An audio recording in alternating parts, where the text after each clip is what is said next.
하나님, 저희들 이 시간 하나님의 마음을 알고자, 하나님의 음성을 듣고자, 하나님께서 말씀하시면 순종하고자 새벽을 깨워 예배합니다.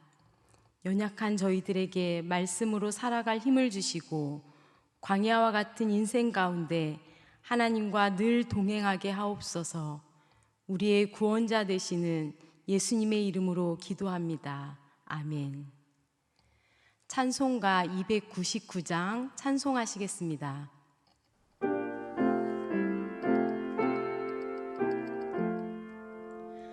하나님 사랑은 온전한 참 사랑, 내 맘에 부어주시사 충만케 하소서. 내 주님 참 사랑 햇빛과 같으니 그 사랑 내게 비추사 뜨겁게 하소서. 그 사랑 앞에는 풍파도 그치며 어두운 밤도 환하니 그 힘이 크도다.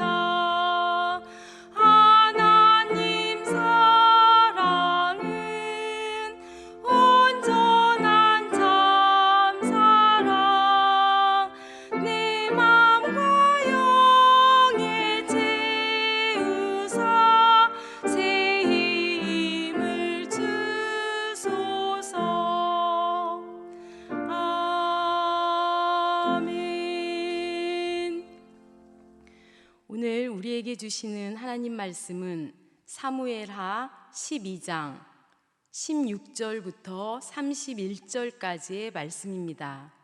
구약 480조, 생명의 삶은 162쪽부터 165쪽까지입니다. 이제 하나님의 말씀을 봉독합니다.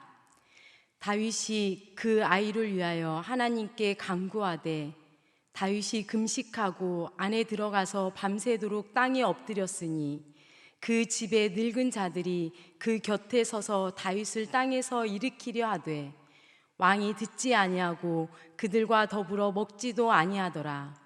이래 만에 그 아이가 죽으니라.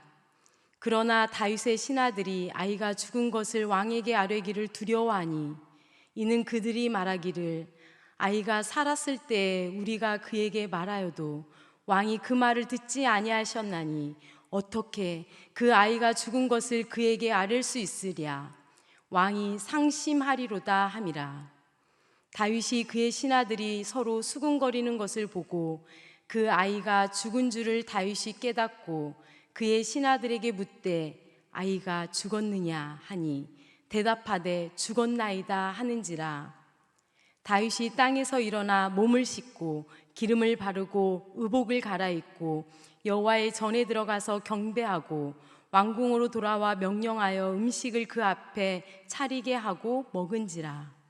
그의 신하들이 그에게 이르되 아이가 살았을 때에는 그를 위하여 금식하고 오시더니 죽은 후에는 일어나서 잡수시니 이 일이 어찌 됨이니까 하니 이르되 아이가 살았을 때 내가 금식하고 온 것은 혹시 여호와께서 나를 불쌍히 여기사 아이를 살려주실는지 누가 알까 생각함이거니와 지금은 죽었으니 내가 어찌 금식하랴. 내가 다시 돌아오게 할 수 있느냐. 나는 그에게로 가거니와 그는 내게로 돌아오지 아니하리라 아니라. 다윗이 그의 아내 밧세바를 위로하고 그에게 들어가 그와 동침하였더니 그가 아들을 낳음에 그의 이름을 솔로몬이라 하니라. 여호와께서 그를 사랑하사 선지자 나단을 보내 그의 이름을 여디디아라 하시니 이는 여호와께서 사랑하셨기 때문이더라. 요압이 암몬 자손의 납발을 쳐서 그 왕성을 점령하매 요압이 전령을 다윗에게 보내 이르되 내가 라빠 곧 물들의 성읍을 쳐서 점령하였으니 이제 왕은 그 백성의 남은 군사를 모아 그 성에 맞서 진치고 이 성읍을 쳐서 점령하소서. 내가 이 성읍을 점령하면 이 성읍이 내 이름으로 일컬음을 받을까 두려워하나이다 하니 다윗이 모든 군사를 모아 라빠로 가서 그곳을 쳐서 점령하고 그 왕의 머리에서 보석 박힌 왕관을 가져오니 그 중량이 금 1달란트라. 다윗이 자기의 머리에 쓰니라. 다윗이 또 그 성읍에서 노략한 물건을 무수히 내오고 그 안에 있는 백성들을 끌어내어 톱질과 썰애질과 철 도끼질과 벽돌구이를 그들에게 하게 하니라. 암몬 자손의 모든 성읍을 이같이 하고 다윗과 그 모든 백성이 예루살렘으로 돌아가니라. 이 말씀은 살아계신 하나님의 말씀입니다. 아멘.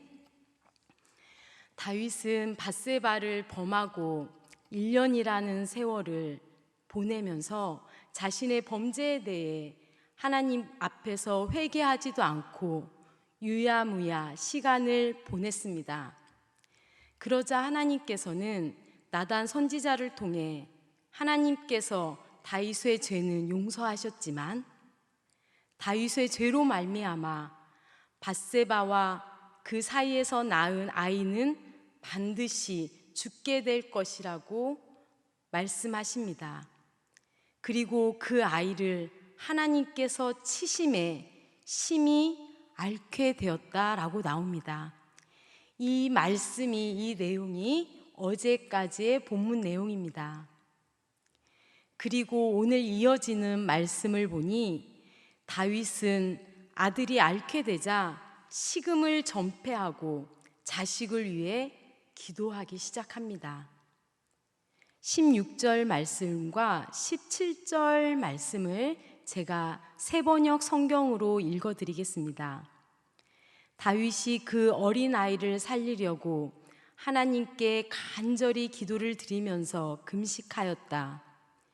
그는 왕궁으로 돌아와서도 밤을 새웠으며 맨 땅에 누워서 잠을 잤다.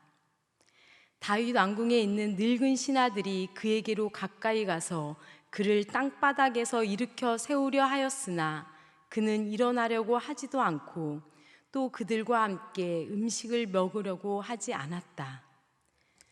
그렇습니다. 다윗은 아들이 아프게 되자 다윗은 금식하며 간절히 기도하고 밤을 새워 기도하고 맨 땅에 누워서 세상 불쌍한 모습으로 잠을 자고 신하들이 일으켜 세우려 하였지만 일어나지도 않고 음식도 먹지 않았습니다. 왜 그렇습니까?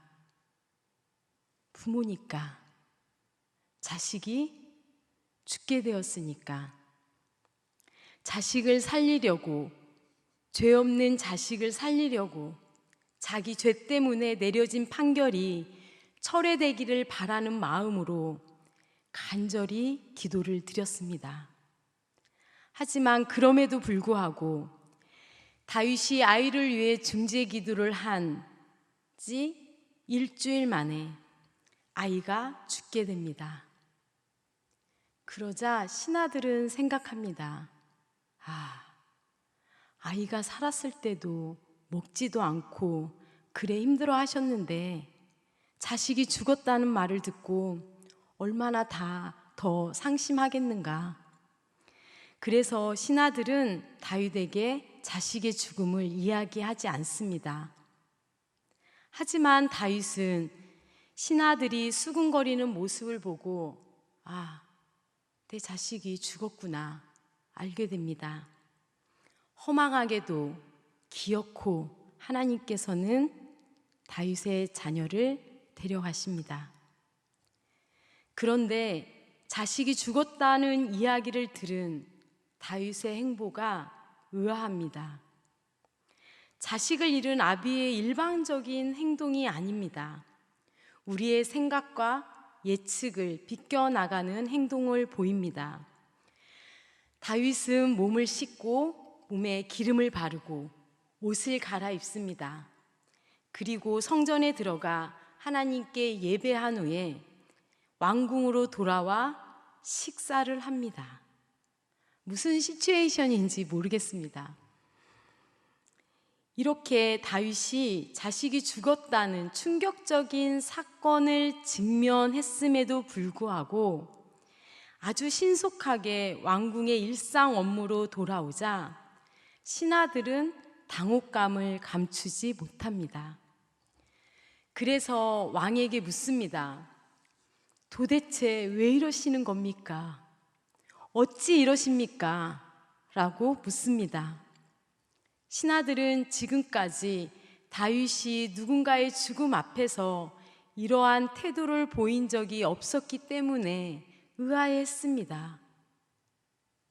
그도 그럴 것이 다윗은 자신의 20대를 도망자 신세로 살게 했던, 그래서 13년 동안이나 자신을 죽이려고 쫓아다녔던 사울의 죽음 앞에서도, 그 사울의 오른팔과 같은 군대 장관 아브넬의 죽음 앞에서도 그는 슬픔을 이기지 못하고 자신의 옷을 찢고 울면서 금식하였습니다. 그리고 애가를 지어 부르며 통곡했던 사람입니다. 하지만 다윗은 자신의 아들의 죽음 앞에서 너무나 의연했습니다. 아니, 먹지도 않고 나를 세워 기도할 때는 언제고, 이제 자식이 죽으니 태어나기까지 합니다. 다윗은 어떤 마음일까요? 비록 다윗은 나태함과 영적인 안일함으로 하나님 앞에서 범죄하였지만 여전히 그 중심에는 하나님이 계셨습니다.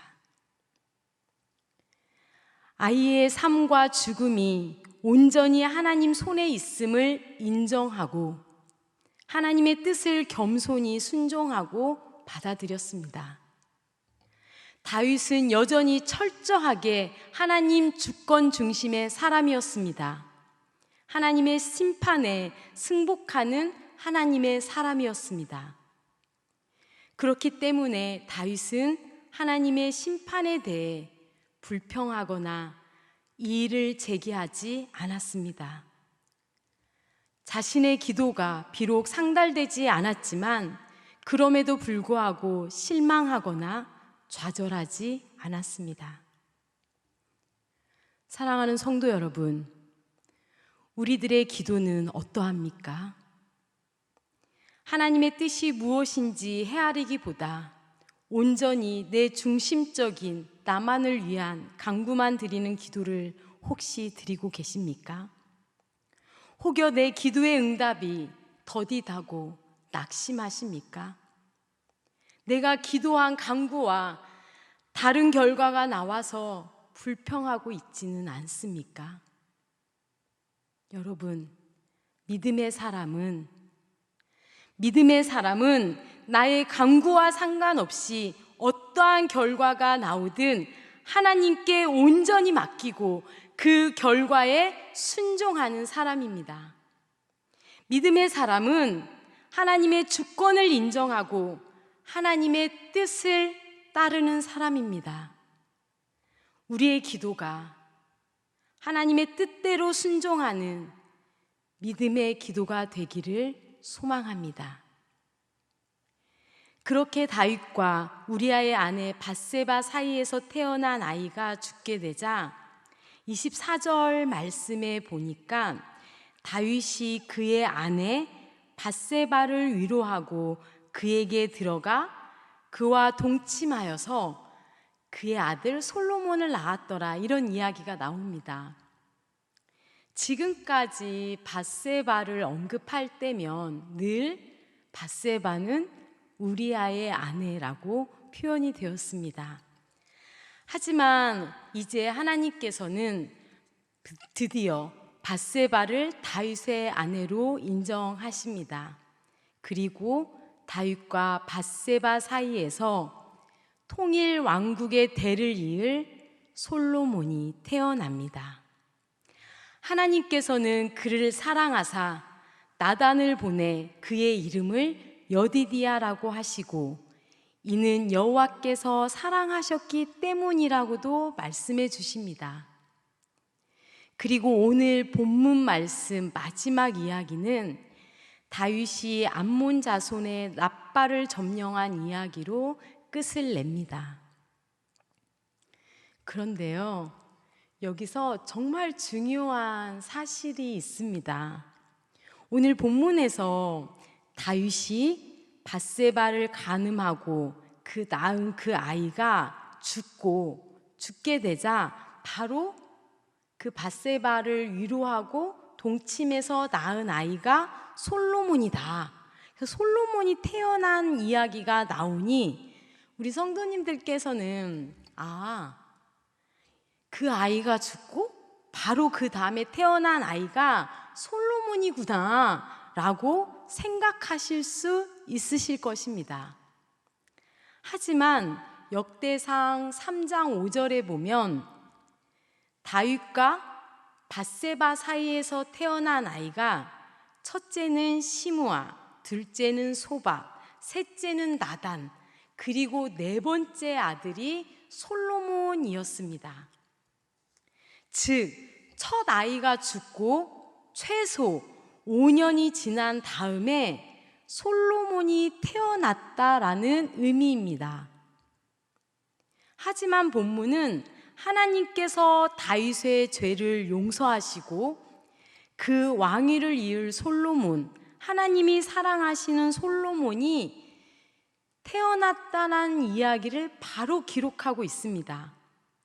뿐만 아니라 오늘 우리가 함께 읽었던 본문 말씀 12장 마지막 절에 나오는 랍바를 쳐서 점령한 이야기도 사실 이 전쟁은 시간상으로 다윗과 밧세바 사이에서 태어난 아이가 죽기 이전의 이야기입니다. 그런데 이 이야기를 한참 후인 솔로몬이 태어난 이야기 다음에 그 전의 이야기를 넣었습니다. 이렇게 편집한 이유가 무엇일까요? 바로 하나님의 용서와 회복과 사랑과 하나님의 은혜가 여전히 다윗에게 있음을 드러내고 싶어서, 다윗에게 있음을 강조하기 위해서 이렇게 말씀의 순서를 나열했습니다. 사랑하는 성도 여러분, 하나님께서는 우리가 늘 옳은 선택만 할 거라고 기대하지 않습니다. 우리가 죄를 지어도 자복하고 회개하기를 바라십니다. 다시 하나님의 품으로 돌아오기를 바라십니다. 그리고 우리를 그 큰 사랑으로 용서하시고 늘 하나님의 은혜를 주시기를 기뻐하십니다. 하지만 꼭 기억하실 게 있습니다. 오늘 본문에서도 우리에게 교훈하듯이 하나님의 은혜와 회복이 있다고 우리가 하나님을 떠나 죄 가운데 방종하며 살아도 된다는 의미가 아닙니다. 하나님께서는 분명히 공의의 하나님이시기 때문에 우리의 죄에 대해서 반드시 심판하십니다. 우리가 예수 그리스도를 통해서 율법의 자유함을 얻고 구원받은 백성은 맞지만 하나님의 은혜를 오만하게 남용하고 죄를 짓고 살아도 된다는 의미는 아니라는 말씀입니다. 우리가 하나님의 자녀라는 명분 하에 죄 가운데 살아도 된다는 의미가 아닙니다. 우리는 거룩한 자녀로서, 거룩한 하나님의 백성으로서, 구원받은 자녀로서 세상을 살아나갈 때 믿음을 지키고 살아나가는 것이 중요합니다. 하나님께서는 다윗의 왕조를 든든히 세워주시고 하나님의 뜻을 늘 묻고 구했던 다윗에게 모든 전쟁도 이기게 하셨습니다. 그리고 다윗이 어떤 특별한 것을 하지 않았음에도 불구하고 다윗의 가문을 흥하게 하셨습니다. 하지만 다윗이 그 믿음을 순간 지키지 못하니, 거룩한 성도로서의 삶을 살지 않으니 바로 죄를 범하고 죄의 길에 들어섰던 것을 우리가 잘 알 수 있습니다. 거룩한 성도는 믿음을 지키며 살아가는 사람입니다. 하나님께서는 우리의 죄를 용서해 주시지만 본디 죄를 미워하시는 분임을 꼭꼭 기억하며 잊지 말으시길 바랍니다. 시편 5편 4절부터 5절까지의 말씀입니다. 주는 죄악을 기뻐하는 신이 아니시니 악이 주와 함께 머물지 못하며 오만한 자들이 주의 목전에 서지 못하리이다. 주는 모든 행악자를 미워하시며. 아멘. 사랑하는 성도 여러분, 하나님께서는 우리를 사랑하셔서 우리의 죄를 용서하십니다. 하지만 하나님께서는 우리가 죄 가운데 살아가는 것을 싫어하십니다. 왜냐? 죄를 미워하시는 분이시기 때문입니다. 하나님의 자녀는 하나님 아버지가 기뻐하는 삶을 사는 것이 마땅합니다. 오늘 하루도 주님의 날, 하나님의 은혜 가운데 거룩한 백성, 거룩한 성도로서 하나님의 기쁨이 되시는 삶을 살아가시는 우리 성도님들이 되시기를 주님의 이름으로 축복합니다. 기도하겠습니다.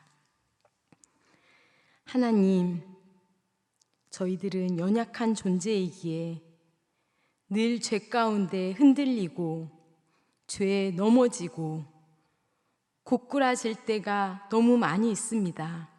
하나님께서는 우리를 끝까지 사랑하시고 용서하시지만 그 죄를 미워하시고 죄를 짓는 악인들도 미워하심을 기억하게 하시고 우리 모두가 믿음의 사람으로 살아가게 도와주옵소서. 사랑하는 원로 목사님 건강 지켜주시고 이 시대의 영적인 지도자로 하나님께서 귀하게 사용하여 주옵소서. 허유한 담임 목사님 지치지 않는 건강과 영성을 허락하여 주시고 이웃과 도시의 아픔을 어루만지시며 상한 이들의 눈물을 닦아주는 목자 되도록 하나님 은혜 베풀어 주옵소서. 우리가 태신하고 또 교회에 초대해서 새롭게 등록한 수많은 성도님들이 계십니다. 그 성도님들이 건강한 교회에 잘 정착하게 하시고 우리 모두가 성도로서 세상의 빛과 소금으로 살아가게 도와주옵소서. 이 시간에도 귀한 봉헌 드리는 성도님들 계십니다. 이 예물이 쓰이는 곳곳마다 하나님 나라 이 땅에 이루어지게 하시고 하나님 영광 드러나도록 귀하게 사용하여 주옵소서. 귀한 주님의 날입니다. 이 하루도 온전히 하나님께 올려드리는 복된 하루 되게 주님 우리와 함께 하옵소서.